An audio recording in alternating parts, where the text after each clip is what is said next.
did it. We were funny this time. I promise. Wake the Neighbors. Antonio Banderas. He was running things. He was a producer. That's the first one I come back to. That should have been a thing, goddammit. Welcome to Then You Ruined It, a podcast where two friends who refuse to meet in real life give each other plenty of reasons to stick to that opinion.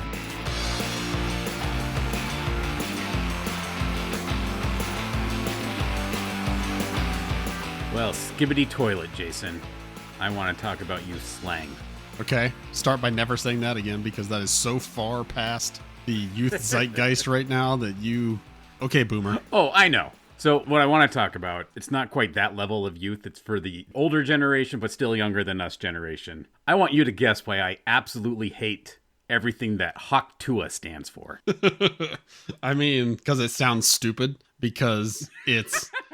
One person said it. It's something you've heard many times, but hearing it like codified and now like the title of a podcast, what they call that girl is the Hawk Tuah girl. They don't know her actual name. I hate everything about it. And that became a thing like over the weekend, whatever weekend it was. And when I found out about it, I was like, that sounds stupid. That's just a stupid thing a stupid person said.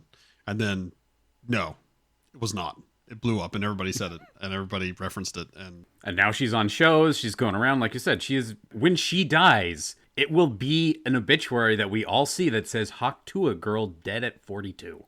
Yeah. And we'll all go, oh yeah. None of those are the reasons I hate it. The reason I hate it is every time someone says it, writes it, or anything, my stupid brain says Hawk Utah. And I have to figure out what Hawk Utah is again for a second. I didn't think about that. That is the Hawk Tuah. The Tuah is very insensitive to the dyslexic. Yeah, especially ones from Utah. And so, like, the first time I saw it, I was like trying to think, like, what could the hawk in Hawk Utah be? What hawk is that? Because it's not the Utah Jazz. That's the bear, like the Jazz Bear. I was literally trying to think, like, is that the name for the hockey team? Because they're trying to decide a name for the Utah hockey team that just started thinking. I'm like, I don't remember Hawk being one of the options. I voted for Mammoth. Huh. And then I read it again. I'm like, no, Tuah. What the heck is Hawk Tuah? And even though I have since figured out, even though I since learned, I still, every time I see it, think for at least, I'm going to say 4 seconds, Hawk Utah as I'm reading. Then I have to go back and reread it as Hawk Tuah. I mean, it's not your fault necessarily because Tuah is, that's not a word. It feels like it would have maybe Native American origins, if anything. If it was an actual word, I don't know what it means exactly, but that's where I feel like that origination would come from. But it doesn't. It's a stupid thing a stupid person said. You can take a lot of sounds and figure out what they could mean in other languages. Like it could be in Chinese, what a cute rabbit. Because it's close to Tuah? Because tu is for rabbit and is what you say when you think something is very cute. Okay. So there you go. It's poor Chinese. Poorly spoken Chinese.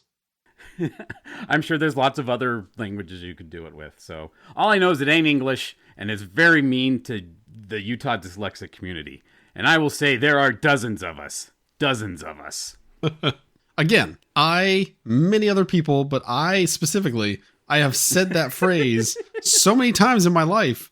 And what is it about that coining of that phrase? Because like you said, when she dies, it's going to be a girl known for popularizing the phrase Hawk Tuah, as in Hawk Tuah, spit on that thing, has died. And he'll be like, but no, yeah,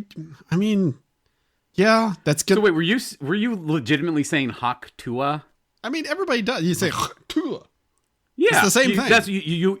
No. That is correct. Also, we shouldn't be encouraging this woman. She has a speech impediment. She can't do onomatopoeias correctly. It's not Hawk Tuah. It's right, which I've always seen written in like onomatopoeia in comic books and everything as P-T-U-I. That is how you spit. Tuah.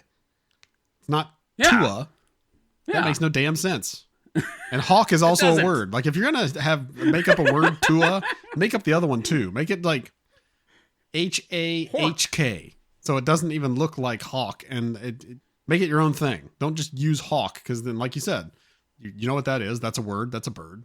Tuah. Okay, what the hell is that? And then you have to look it up. And when you look it up, you hate yourself more. Like most memes. that have passed me by the time they're popular. They're gone. Like, oh, she has a podcast and she's 100 episodes deep now, and she's spoken to former President Obama and is supposed to meet Kamala Harris next week, and it's like, I missed it.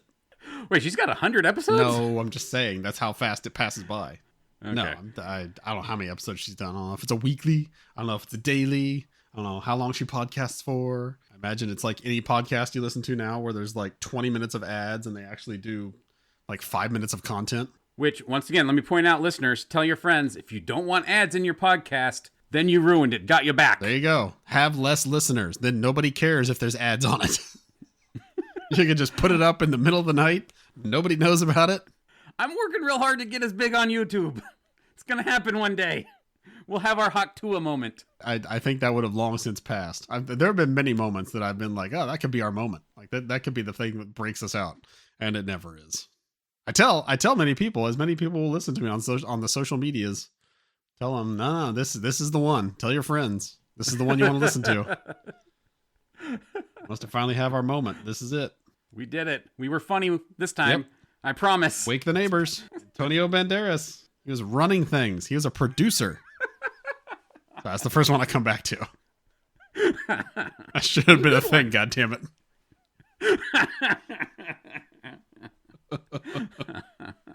So that's my grumpy old man thing. What's grinding your gears about being old today, Jason? I mean, nothing specific about being old. I feel kind of... I mean, like the younger generation. What are they doing wrong? What are they Hawk Tuahing all over in your mind?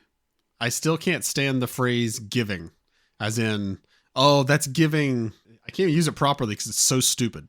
I don't know this one, I don't think. Oh, you have to have heard it. It's stupid, so... Oh, that's giving Iron Man.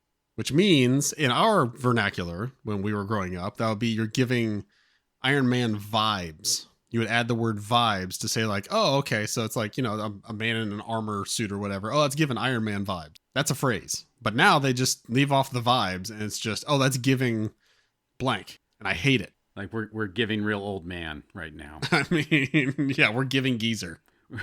Giving boomer. That definitely sounds like a sitcom title. It would have to be written by somebody our age because nobody young enough would care. The giving boomer. It's giving boomer. Are you sure they're not just saying it's giving boomer vibes and you're just so self-absorbed you don't listen to the rest of them? Trust me. I listen with the intention of a dog listening for the mailman. You want another reference that's dated? That's right. Dogs listening for mailmen. That happens, right? They don't know riding trucks and the dog can't do a thing to the mailman anymore. Yeah, I listen. There have been like instances because I thought it was a Mandela effect thing. I was like certain that I was just wrong. And we've always said giving whatever. And I couldn't find an incident of it until I finally did. And somebody on a podcast or wherever it is, I heard it. Oh, that's giving blah, blah, blah vibes. Wait, huh? You said it. I've definitely heard giving such and such vibes or has such and such vibes. So that perfectly makes sense. I've never heard this other one. Maybe it's an East Coast thing. No, because have you heard it on TV? I mean, many of the podcasts and stuff I hear it on. Does the giving girl have a podcast? It's not a giving girl. It's just, I don't know where it originated from. I have looked it up to like try and find like who originated it, and like Jay and Silent Bob style. Just go to their house and punch them in the face. But I've not been able to trace it, so it's just one that's lost on me. But the fact that like you and other people have said that giving, I've heard giving blah blah vibes. That's like, okay, so I'm not wrong. It was that, and now it's just changed. And I don't remember talking about vibes that popular until recently. Like I know we talked about, oh, this has such and such vibes. Like the concept of a vibe was known when we were growing up, but I don't know. It just feels like the last 10 years we've just talked about vibes a lot more. I feel like it was usually used in a negative connotation. It's like, whoa, chill there. You're giving off. It was always giving off too. It was never just giving. Yeah. You're giving off. You're giving off child molester vibes. It's like, whoa, okay, yeah. I'm going to listen now because I don't want to do that. Please direct me in the other way because. Well, that's how you can always get someone to fly straight. Just say whoops. Change or you're a pedophile. Yeah. I've done it multiple times on this podcast. Not this episode, but over the course. Oh, we've called each other a pedophile many times. Yeah, it's tale as old as time. Keeping us on that straight and narrow. Doing our best. Straight and of age. Thousands of miles away from each other. I heard you're looking like a pedophile. Oh, shit, really? How would you know that? Crap. You have a drone trained on me. No? Okay, then you're just lying. You're just giving pedophile. Which is how pedophiles get targets, is they give a lot of candy. Well, so the giving pedophile is a successful pedophile. That time of year. Time to give pedophile. See, I'll acknowledge you if you tell me like you're giving off pedophile vibes. It's like, ooh, that's creepy. I don't want to do that. If you just said you're giving pedophile, I'd be like, shut up. I'm going to do it more just to teach you. Yeah. I don't acknowledge that is a phrase that I should understand, and therefore I'm not going to say I'm going to keep doing whatever I'm doing because it is giving pedophile. I'm going to keep going to watch middle school girls volleyball when I don't know any of the players. Yes. Be in court and they'll ask you. I mean, this person testifies that they said you were giving pedophile. I was like, exactly. That doesn't mean shit. And if it depends on what the jury is, if they're split, like, mostly boomers, they're going to have my side. They're going to have my back. Did he have sex with multiple kids? Oh, yeah, he did. Yeah. It's like, but used a dumb phrase to tell him to stop, so he had to keep going. Beginning my villain arc is what that would be. Definitely a dark road to go down. But it's your fault.